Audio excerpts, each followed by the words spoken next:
everyone, and welcome to Bottom Line with Ronnie and Byron. We're going to start with getting all the news to you that happened this week. We'll start with what happened at the Jackson County Board of County Commissioners meeting on Tuesday night. Byron, I want to start there because it was some interesting things that took place. Most people are talking about this, how the Board of County Commissioners for Jackson County opted to take most of the ARPA money and put it in discretionary funds. Byron, what ARPA is the American Rescue Plan Act. The county got, I guess it was like almost $6 million. And they were trying to figure out, what to do with it. So they opted to give each commissioner $1 million, in their discretionary funds, meaning they can do with it, what they choose to, I guess by some type of guidelines. And then they took $1.5 million and left it there so they can use for what's needed. So, Byron, that's big news this week because people were kind of, scratching their heads about it. The reason is because the county has, some bills.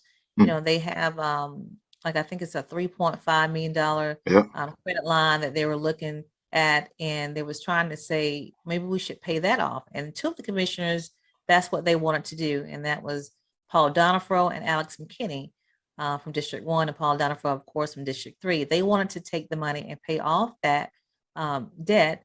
And then, but then you have the other three commissioners, Eric Hill, who has been defeated. He's will no longer be a commissioner as of November. And Clint Pate will no longer be a commissioner as well.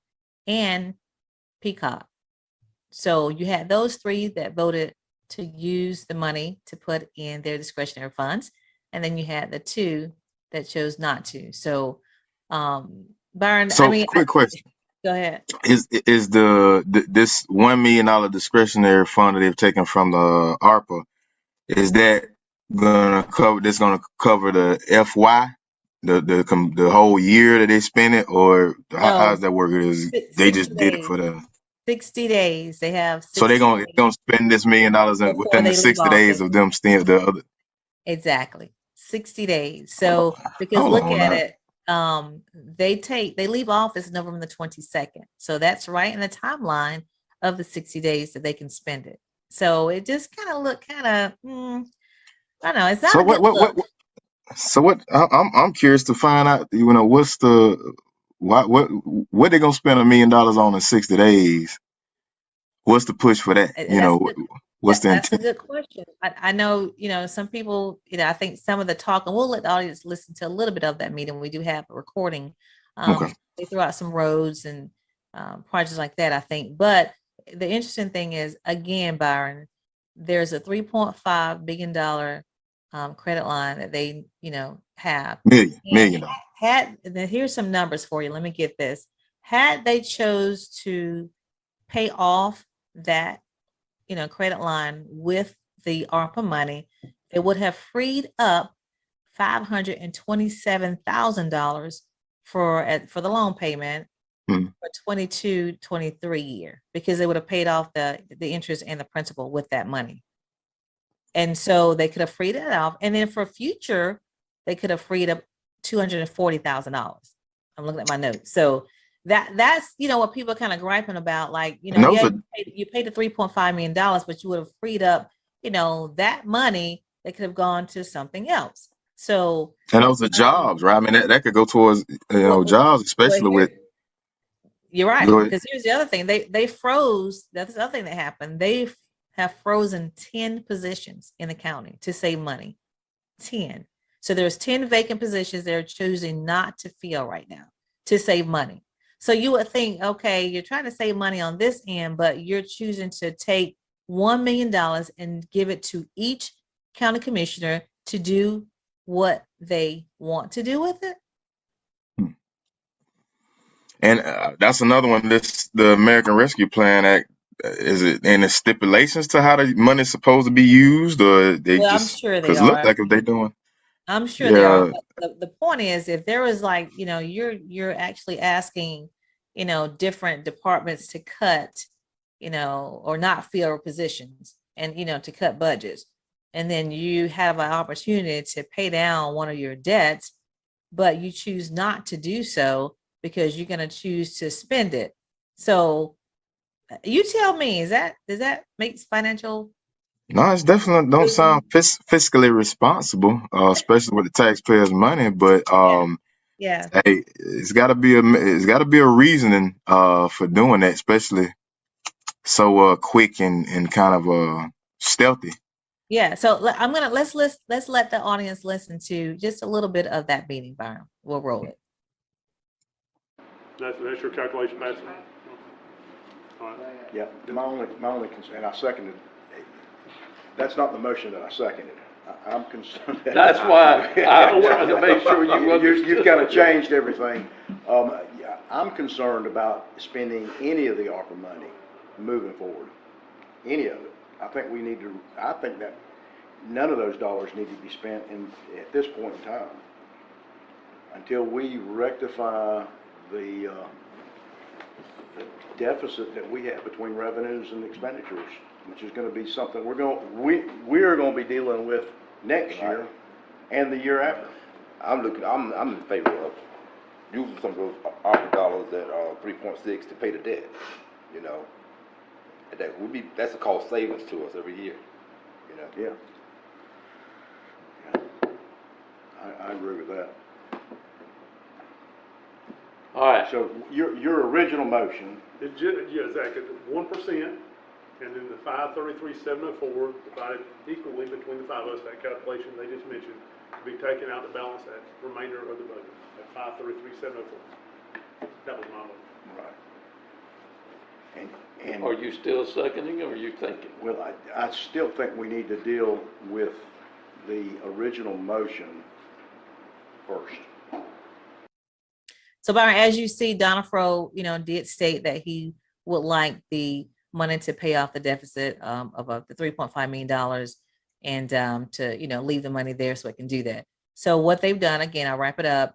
They've chosen to take $5 million to split amongst the 5 commissioners so they can use, how they want to use it. But they did leave $1.5 million in that ARPA fund. So we'll keep our eye on that. There's some upcoming meetings. They have to finalize the budget on September the 27th. They have to approve the budget on September the 13th. So that meeting on September the 13th, Byron, will be at 5:30 p.m., which is on a Tuesday.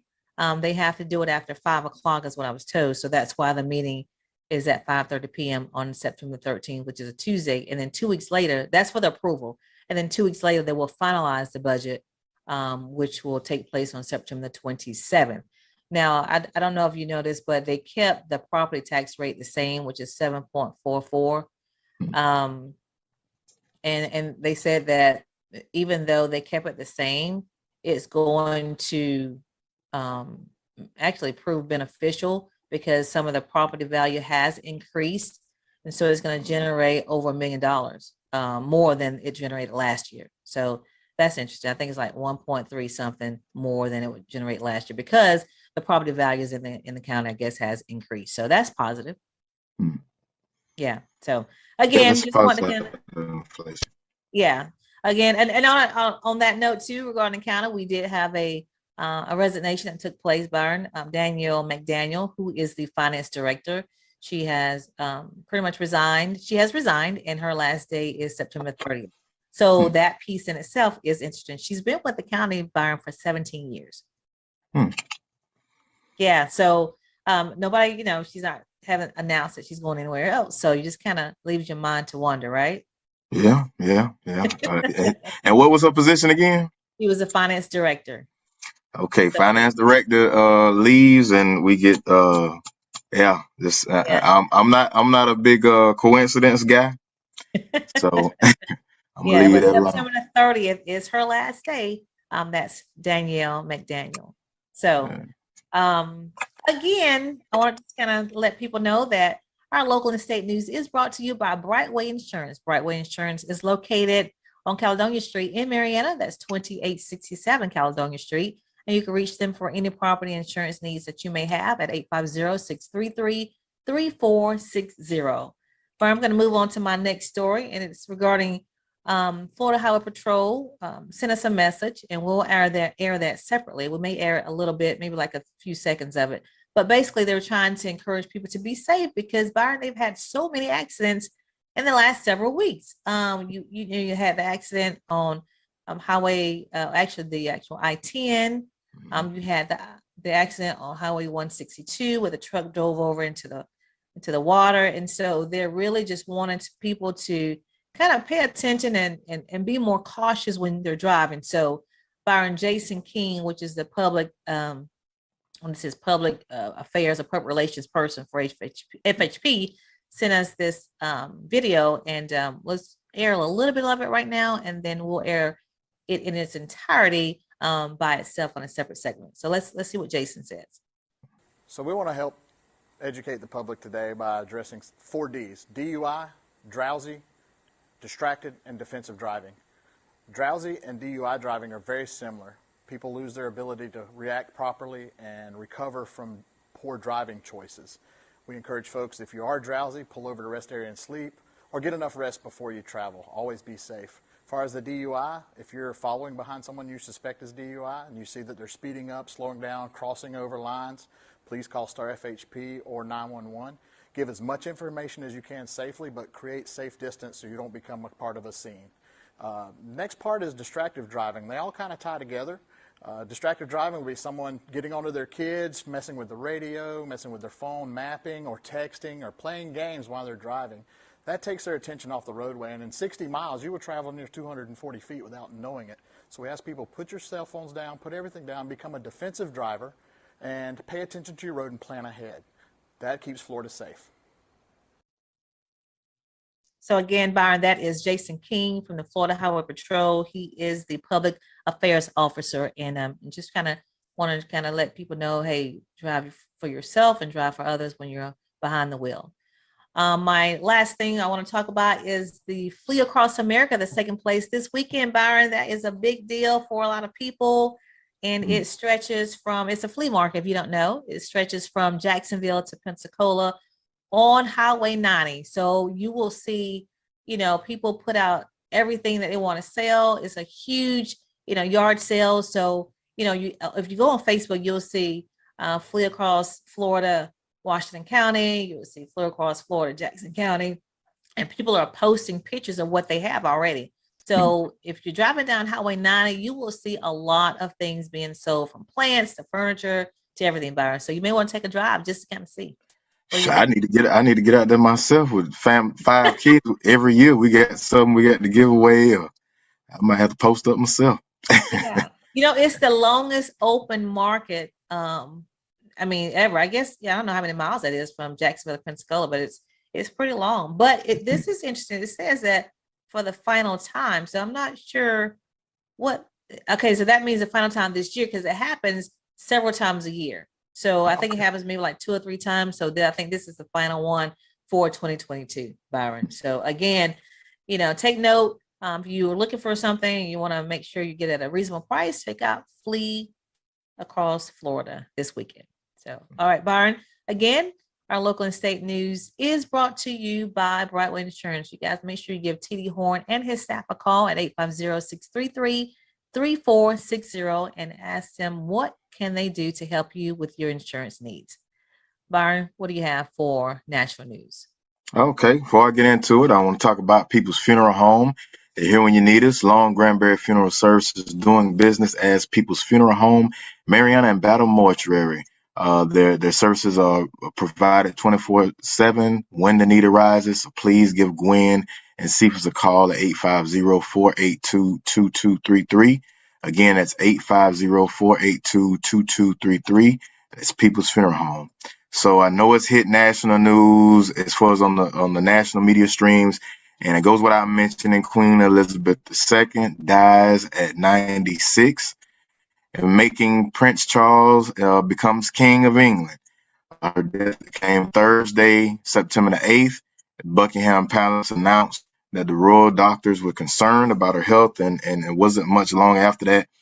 She was placed under medical supervision, and the news came out and breaking all across the media streams of her death. So, and as the world mourns, a lot of people, they want to just mention that even though she was the queen, she was also a mother. She was also a grandmother, among many things. So as family members deal with the changes and what death brings into a family so close knit, they're grieving as well. So Yeah. to the rest of the world, now we have it's a different era because she was queen for quite a while.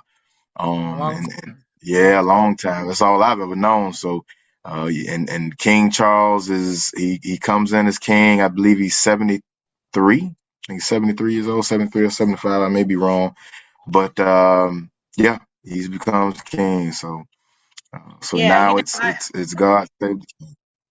Baron, I was looking at this.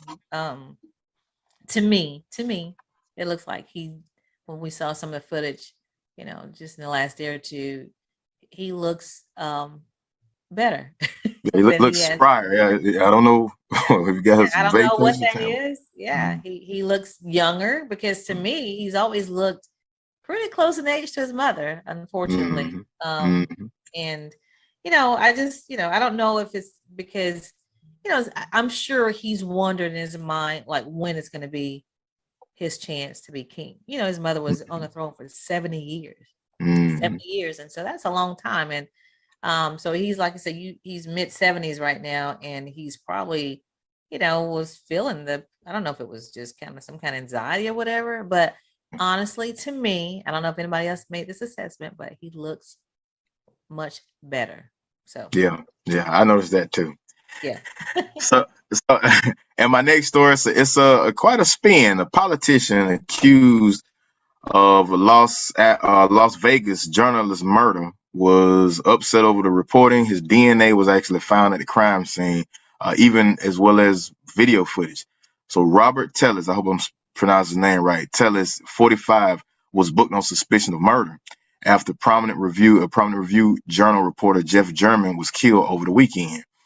So basically the reporter Jeff German was like an investigative reporter, and he had previously did a piece about Tellis alleged bullying and favoritism in his office. Tellis was actually a Clark County public administrator, and he was, once again, so they had video footage. It doesn't say if it was of German's home or a neighbor's home, but they actually had footage of showing him in his vehicle, especially a vehicle that matched the same description as the one he was driving, circling the neighborhood for a while. A man in a straw hat with one of those fluorescent um, shirts. They found it actually in his home when they served a search warrant. It was partially burned and destroyed, and the same DNA evidence from him was actually found in the crime scene. So it's not looking good for Tellis. And like I said, it showed that they had an actual altercation in this video. So it's not looking good. So it's a real crazy spin. This is one of the first cases I know of a journalist in America actually being killed by a politician or accused of being killed by a politician with so much evidence stacked up against them. So it's just wild. But Las Vegas is one of the biggest stories that's going on over there right now, and I'll keep you posted. But yeah, Clark County residents are like thrilled over the whole situation. So it's politicians and journalists now. It's getting crazy. That's something we saw, Yeah. across the water, but now it looks like it's going on here. My next story, Kim Jong-un says his new law guarantees North Korea will never give up nuclear weapons. So basically, North Korea has passed a law enshrining the right to automatically use preemptive nuclear strikes to protect itself. That's the language that they're using. This move basically it makes the status irreversible and it bars any denuclearization. So it basically saying no need. The U.S. don't come over here talking about telling us to get rid of we're never gonna do it. And it looks like they're gonna start back their nuclear testing and things of that such. So we'll see what this administration, future administrations are going to do with that. But right now it looks like, Kim Jong-un and his, rule is basically killing all talks of denuclearization, which is crazy. But That's crazy. he's known to ramp it up, every chance he gets. So but that is it for me with national news. And before I step away again, I want to mention People's Funeral Home. They're here when you need us. Long Granbury Funeral Services Incorporated, doing business as People's Funeral Home, Mariana and Battle Mortuary.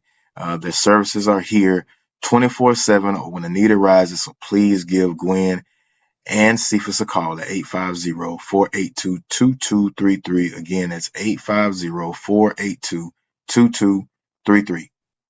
People's Funeral Home. Okay. All right, Byron, let's move on to sports. Now, I'm going to start with the game last week between FAMU and Jackson State. So let's talk about that. Now, that score was 59-6. No, I'm sorry, 59-3. FAMU only scored a field goal. So that's my alma mater. So I'm not going to be too hard. But however, the score was 59-3. Last year, the score was 7-6. Byron, you know what the difference is? Jackson State has 3 former NFL coaches on their sideline. And so, as I've stated to several people, you can't compete with that. When you have 3 NFL coaches on the sideline and you are facing another college team without that knowledge and expertise, you can't compete. And so that score reflects that. You just cannot compete. I'm gonna say it's crazy that the game just shifted like that. But if you watch that game, those Jackson State kids, they had a whole different level of intensity out there. They were playing like they were playing the Super Bowl. And you got to give credit to Dion. Dion is his leadership it amps people up, and you don't know to the extent of how that stretches behind the scenes. So I gotta, but once again, I like it because it's gonna make everybody better. It's gonna make FAMU better. It's gonna make them realize, hey, we can't get whooped like we getting playing a Power 5 because this is what we're bringing to the game. So but I hate to see them lose like that, but sometimes this is what progress is about. So but man, that's why I don't gamble. That's why I don't bet on games, because we could pull the tapes. I was like, they're gonna do pretty good, and I was like, man. But it just they was you just watch. They was just on a whole. They was amped. I mean, it was live. So it was hitting hard, and they look bigger. They look like they've been hitting the weight room pretty tough. Well, the guys look bigger. They're being coached on an NFL level, and I'm saying you can't, you can't compete with that. So, but so it was hard to watch. But kudos to Jackson State. And here's a icing on the cake. Shador, he actually presented he looks great. He presented the entire team with Dre Beats, Dr. Dre Beats, the entire team, and they cost like $300 a person. I mean, $300 a pair. So I don't know how many people are on his team, but each one of them received a pair of Dr. Dre Beats. Now, where the money come from? The NIL. He has contracts, so he can afford to do that in college. And that's another one. Watching those games, I'm like, man, I got to get me one of the linebacker jerseys and FAMU jersey. Like, I got to get me a jersey, So I like it. I like the concept, and that's what pro quarterbacks do. They present their team with a gift. So that's what he did. Yeah. And another thing, I don't know if you saw this, but leading up, I think maybe there's a day before, when they were in Miami, because there's an Orange Blossom Classic. So they showed pictures of Jackson State, warming up, or not warming up, but actual practicing the day before. And Warren Sapp, the former Miami Hurricane player and NFL player, he was on, talking to the kids, of course, Dion's friend. That's I'm just weaving it through, just NFL experience, NFL conversations, NFL, just the whole atmosphere. So another thing I noticed, not only that Warren Sapp was there, but on their practice jersey, it was their Instagram name. Dion is also teaching them marketing. So smart. On the practice jersey, that's what I said. That's smart. They had their actual Instagram name on the back of the jersey, not their name, not their last name, but the Instagram name. I mean, he's developing a whole different culture. So Yeah, You know, yeah. I can't be mad at him. I love it. I just wanted to transcend to the entire HBCU school so all the kids can, you know, get a piece of what he's basically teaching at Jackson State. Yeah, yeah. He took my theme song too, because Oh here I yeah, go, he Mister. said, "Okay, play my theme song." Yeah, took my things. I was gonna use that during the campaign. I was gonna run Yeah, it with yeah, it. yeah. Yes. We love that. We have to show that. All Yeah, right. yeah. All right. So speaking of, Jackson State actually plays Tennessee State tomorrow. In at Tennessee State. So that's actually George. What's his name? Help me out. Ohio State former player. That's his team. Uh, Coaches that team. yeah, dang it. Eddie George. Eddie Eddie George. George. Yeah, that's his team. So that's another matchup that's going to be interesting. So that game is actually today at 6 o'clock, and I think that is Central Standard Time. So I'm not sure where it's going to be shown at, but a lot of those games are live streamed. So if you're wanting to know, just kind of look on YouTube or look it up and see. But that Jackson State and Tennessee State do play tomorrow at 6 p.m. And then FAMU Albany State is in Tallahassee tomorrow facing the Rattlers. So let's see that game. Let's see when that game is. That game is tomorrow. I'm trying to give you all the time. The game is tomorrow at 5 o'clock in Tallahassee. So that's Central Time too. So those are the two games. And then we have some more games across the state. Florida State has a bye, by the way. Florida State is not playing this week. But Southern Miss is at Miami. That game is at 11 a.m. And then Florida is playing Kentucky in Gainesville. That's tomorrow. So just make sure that if you want to watch some college football, tomorrow will be the day that you can do it. Tomorrow, or today, I should say, because it's Saturday. Tomorrow will be NFL day. So there is some NFL action going on tomorrow too. So you can have football all week long. The Eagles play the Lions on Sunday, 49ers and the Bears. The Steelers play the Bengals. The Dolphins, they play host to New England Patriots, as well as, and then the Falcons and the Saints play tomorrow too in Atlanta. That game is at 12 o'clock on tomorrow, Sunday. So you have a lot of football going on this weekend. So just kind of want to give you a heads up and let you know you have college and NFL. So Byron, I do want to make mention, I didn't mention this before, but I want to make sure people know this as far as the budget that was happening in Jackson County. Just another little positive. You may see it as a positive or not, but in the budget, they did build in an employee increase. And I think each employee is scheduled to get $1,650 for the year. So that's a positive. I just want to throw it out there, make sure there is a little bit of positive in some of the stuff they're doing. So, okay. All right. What do you have for entertainment? So for entertainment, I'm going to start out by Pinocchio.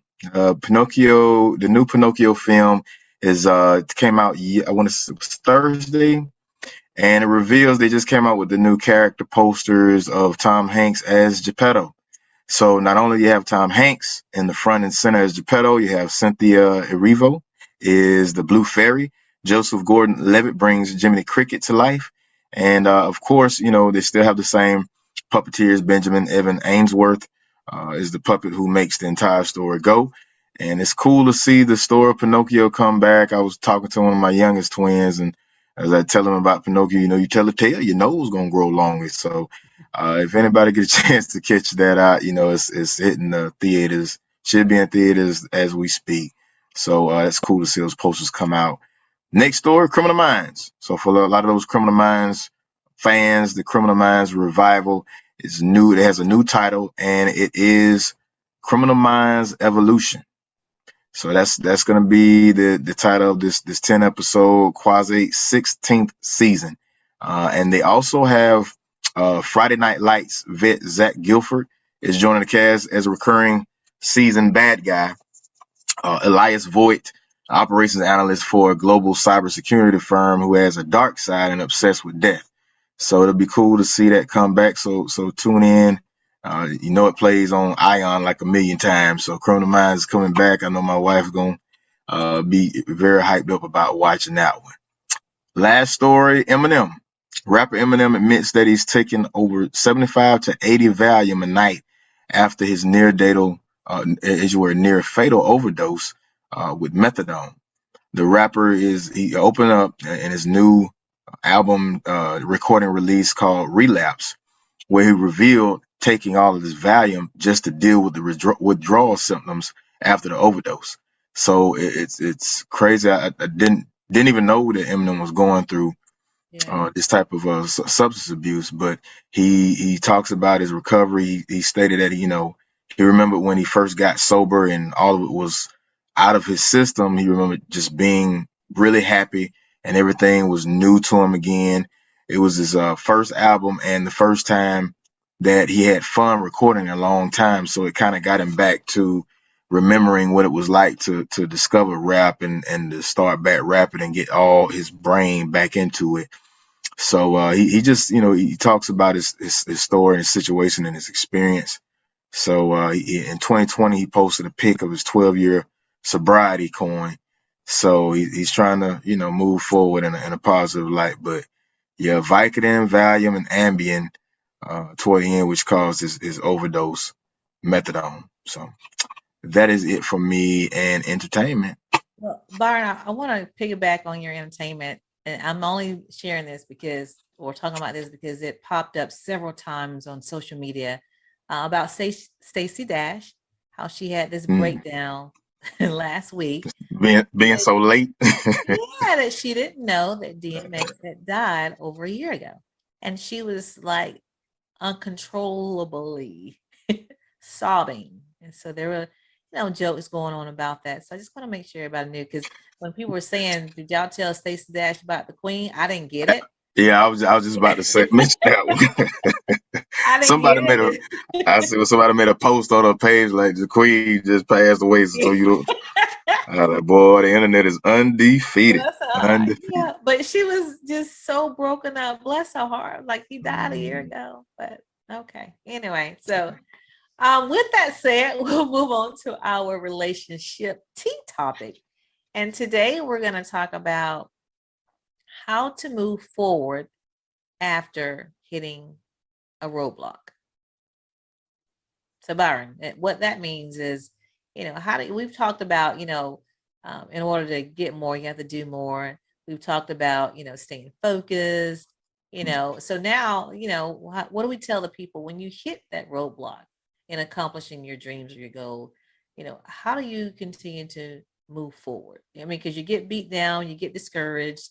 You just really, sometimes people get in a slump or they get deterred, or, even our kids, sometimes if things don't happen, if they don't get something or win something, or they don't perform like they, would like to. So how do we motivate people to keep going, Byron?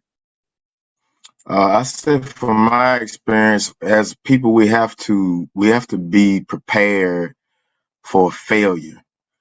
Understanding that the loss and failure is not the bad thing. You would not know good if you didn't know bad.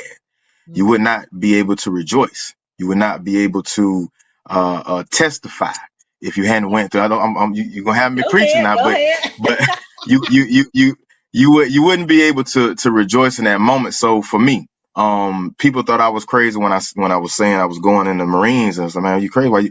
Because put me through the hardest, put me through the toughest. So no matter what I go through, everything is easy. Understanding that when you start on a journey, especially if it's something that you really, really want, it's not going to be easy. It's not going to be hunky-dory, and everything that you go at is going to be a success. Be prepared for the failure, because once you fail, you know that it's only going to go up after that. You're learning. It's an experience. If it was all going to be great, you wouldn't appreciate it. So take the losses, take the failures, and take that as a lesson learned, that this is my step. This is the step that's getting me to my goal. The minute you hit a wall, if you break up and fall apart, then never was meant for you anyways, because you weren't really trying to get to that goal. You weren't ready for it. And it's crazy that this is the topic, because that's one of the messages that I'm moving forward when I go back on my Freedom Month tour to the kids, is resiliency. It's being resilient. and understanding that process is what makes you, what defines you, what gives you your success. It's not the easy route that defines you, but it's the struggle. It's the bounce back, you know. That's good. That's good. You Yeah. said, as far as being a test, we wouldn't have a testimony without a test. So you have to remember that. No, you won't. No Well, I mean, testimony that's without a test. Yes. that's why as kids we don't understand when we're in church and we see people, catching the Holy Ghost and the Spirit is overcoming them. We don't understand. Yeah. But buddy, when you get out there and live and go through some Yeah. things, it's different now. You understand, and you feel a lot better when you're able to stand on the top of the mountain hill and say, I went through all those struggles. I slipped and I failed and I came back and I'm at where I'm at now. So the minute you get it, don't look at it as a bad thing. Know you on the right track. You definitely on the right track. So And keep it moving. So that's the most important thing I want you guys to get out of this. No matter how many times you get knocked down, always get back up. No matter how hard it gets, always keep moving forward. You can't stay still. You can't get stuck in the rut. You can't, get stuck in that sad place or the burden down place. You have to pick yourself up by the britches and keep it moving. Do not stand still. If you have to reset, like we talked about last week, reset, and redirect. That's what you do. Reset and redirect and keep it moving. Right, Byron? by whatever means. If you can't run, walk. You can't walk, crawl. But by whatever means, keep moving. Yeah. That's right. Dr. King for y'all. Yeah. That's what he said. So I hope that helped everyone. And we're going to wrap this show up today. And we want to thank everybody for your support. Continue to watch the show. We come to you every week, giving you all the latest and greatest news in and around Jackson County or throughout the world, actually. So I want to keep you abreast of what's going on. And want to say to you, remember this: when you know the truth, you can speak the truth. And the light shines brighter when it shines for two. We'll see you next week.